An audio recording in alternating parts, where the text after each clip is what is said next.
I'm going to demonstrate how I like to do I-cord kind of cast on. In our project here, the Mini Cosy, she's calling for provisional cast on, but I don't think you need to do that. So what we're going to do is create this so that we can begin our project. So with this project, you're carrying 3 yarns together. And so I've got little Kumo, and I've got a helix here. And I've got my helix coming out of both ends of my skein there. And it says thus, using a needle and scrap yarn, provisionally cast on 3 stitches. But what I like to do is I just cast on 3 stitches onto my needle, just real loose, not tight. And then what I like to do is I come and I take markers, and the light bulb markers, and I'm going to put those light bulb markers in each one of these stitches. So I'll put one there. I'll put a different color in the middle here. And then I am going to close them. And then I take another one and I put it here. So all of my Stephen West that have like a magic tab or a tab, any shawl, whoop, out came my needle. That's okay, because you know what? They're secured. That's what makes starting a project so fiddly. But they are secured because I have those light bulb markers in there. Okay, I'll put those in, put the light bulbs down.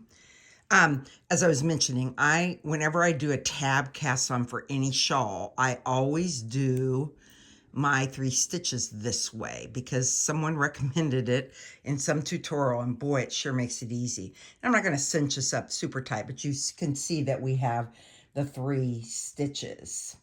And then it says knit 3 and slip the stitches from the right needle back to the left needle without turning the work. But I don't knit the 3. So I'm simply going to turn. I'm going to take my left needle and I'm going to put these 3 stitches back here on the left needle. And now I'm going to knit my 3. So I got to find my tail, or my working yarn, not my tail. And then I'm going to knit 3 stitches. Knit 3 stitches. Then it says turn your work a 90-degree angle. So what's nice about having these little light bulb markers here is it's really easy to turn your work to get that 90-degree angle. And you're going to pick up 1 stitch. Now, there's our stitch that we're going to put on. And so you don't want to pick up a knit into that stitch. You've got to go into that little, let me take my needle out so you can see it again. It's not the easiest to see, but you don't pick up into this stitch because you're going to put that stitch up on your needle. But you kind of go back here, and there's a little bit of a stitch that you can pick up and knit 1 stitch. That gives us 4. All right. And then it says carefully unravel, which we don't have to do because we can use these light bulb markers. And so I know that one of the pink ones is one of the outside ones. So I'm going to put that up on the needle. Then the next one is the yellow marker. I'm going to put that up on the needle. And then the last one is that last pink one. I'm going to put that up on the needle. And then that gives us the 7 stitches that we need. But something I forgot to do, so this is good, it'll allow us to see it again, is I've got to bring that working yarn to the front because we're creating an I-cord. So that's got to come to the front. Then we're going to put the pink stitch on. Then we'll put the yellow stitch on. They're a little tight. You just got to give them a little bit of a pull. Make sure you're getting all of the yarn if you can. If you don't worry about it. And then put the last one on. Okay. Then it says to the setup row, which will be the wrong side. So I'm going to turn it around. I'm going to take these light bulb markers out. That. Maybe. And then I'm going to knit 3. And again, my working yarn is here, so it's going to create that I-cord that we want. And then I'm going to knit 3. And you're going to see that it's pretty bunched up here. But once we get through this, then you'll be golden. So you knit 3, dig in, find your 3 strands, knit 1. Here's your next one. Knit 2. Here's our next one. Knit 3. Then we purl 1. So there are 4 stitches there. 1, 2, 3, 4. We purl 1.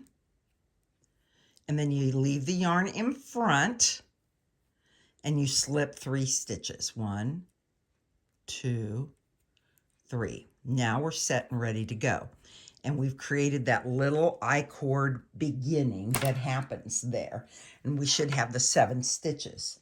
Now, what you'll do for the next row is you'll knit 3, and you'll find it to be a lot easier to do now. 1, 2, and just open those stitches up. 2, 3. Then there is a yarn over. Knit 1. And again, you're going to have to move these stitches around a little bit to make sure you're getting the right one. You can see there's our 4 stitches. Knit 1.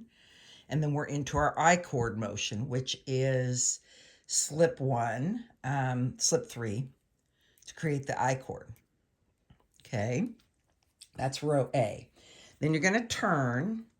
This is going to be kind of what's going to be happening for you the whole way. Row B is knit 3, purl 1,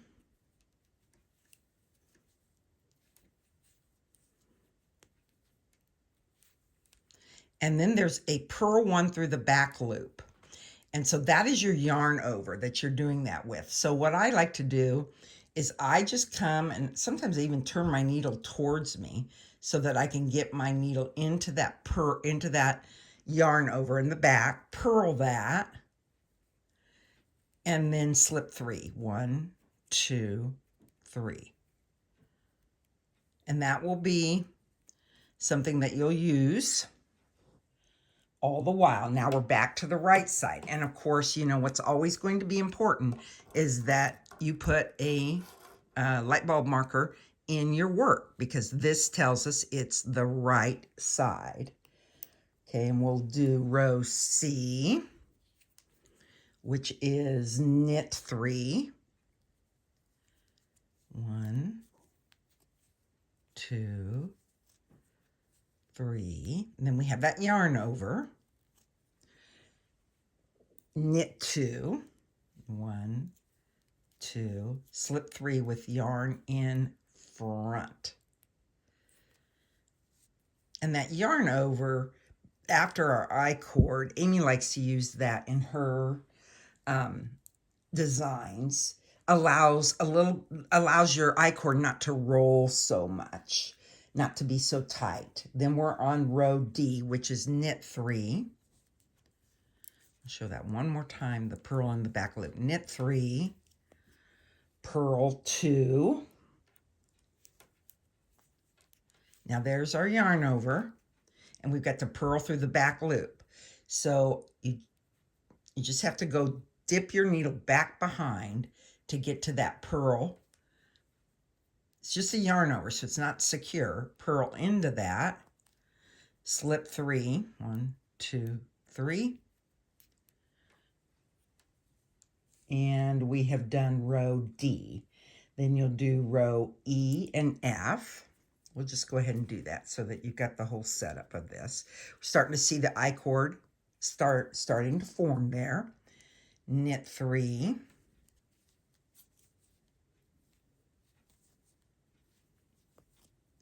Yarn over. Knit 3.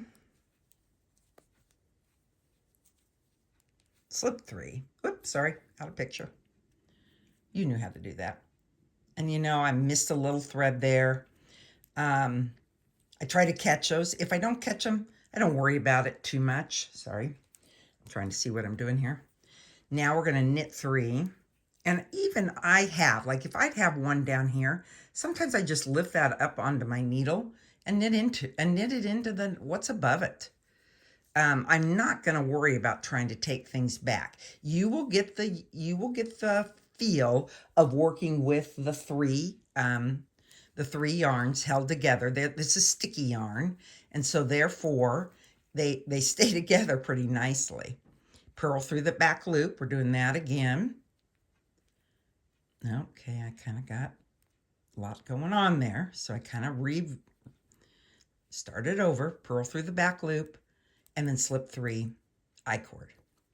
Really, really common with all of these little scarves and shawlettes is that. So there's definitely a right side and a wrong side to this project. So I've got my marker. You know, one of the things I like to do when I'm working with yarns like this is if I knit in my chair, I have those yarns below me so that I'm pulling up. And that seems to help them pull out of that skein better. One of the things that does happen sometimes is there is a burp out of this yarn, a big blob that will come out. What's really important when working with the helix, felix, and alix is to not tighten that down. Just set the blob to the side, work to get it untangled and let it go, and then just work off of that until it resolves itself. There you go.